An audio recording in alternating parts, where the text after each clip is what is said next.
Hello, I'm Dr. Melanie Windridge, UK Director of the Fusion Industry Association, Communications Consultant at Tokamak Energy, and founder of Fusion Energy Insights. It's Friday, the 11th of June, and this is your Fusion News Update. Stories today include 1. Fusion breakthrough brings scientists a step closer to limitless clean energy. 2. Chinese artificial sun hits new mark in fusion energy mission. 3. UK's new proposals support rapid rollout of fusion energy. And I have a few bonuses for you at the end too.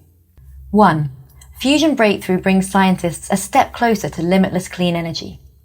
There are articles in several outlets about recent new results from the MAST upgrade tokamak and its new Super X diverter. The diverter is the exhaust system of a tokamak fusion device, and getting rid of exhaust heat from fusion plasmas is a key challenge for fusion power plants, particularly if you want to reduce their size. The new system on MAST upgrade, known as the Super X diverter, would allow components in future commercial tokamaks to last for much longer, greatly increasing the power plant's availability, improving its economic viability, and reducing the cost of electricity. Professor Ian Chapman, Chief Executive of the UK Atomic Energy Authority, said, "It is a success in one of fusion's biggest challenges." The Super X diverter uses magnets to route the exhaust along an ever-widening spiral, increasing the surface area over which the heat is spread. Lead scientist Andrew Kirk said, "Super X reduces the heat on the exhaust system from a blowtorch level down to more like you'd find in a car engine." MAST is a spherical tokamak, and this new diverter is particularly designed for the more compact spherical shape. These smaller designs mean that more heat power heats the smaller amount of wall space, and less is stretched out over a wider area, as this new Super X design does. So the results are also good news for private company Tokamak Energy, which is also working on the spherical tokamak concept. 2.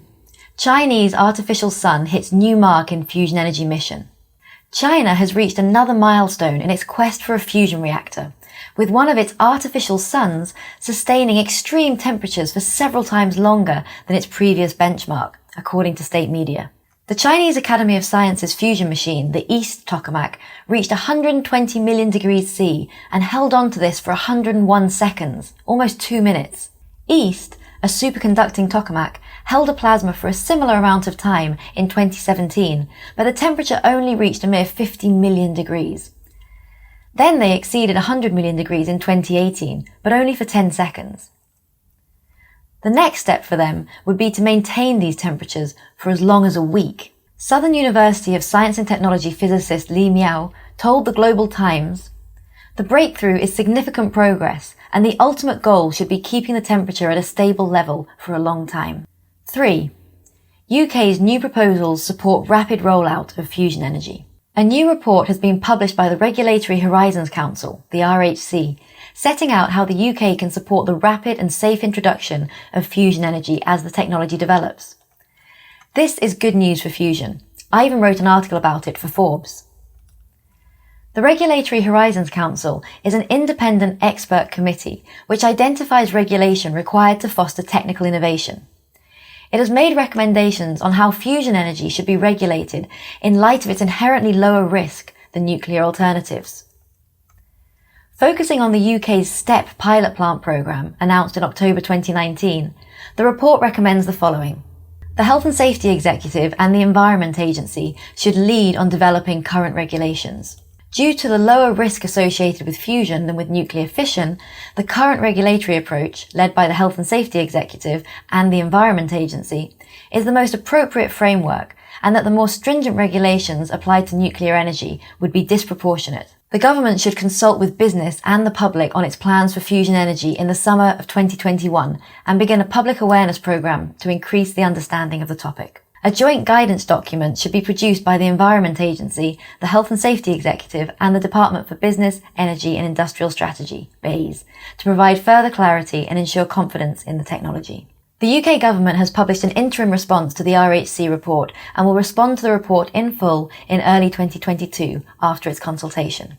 And now for the bonuses. Stop misinformation from blocking the rollout of fusion energy. Wal van Lierop calls for a campaign to educate the public about fusion to combat misinformation and unfounded fears. He wants the public to understand that fusion energy is truly the holy grail of clean energy and will provide safe, affordable, clean energy everywhere, forever. When will we have nuclear fusion energy? Nanalyze, the community of tech investors, has written an informational article about fusion aimed at investors.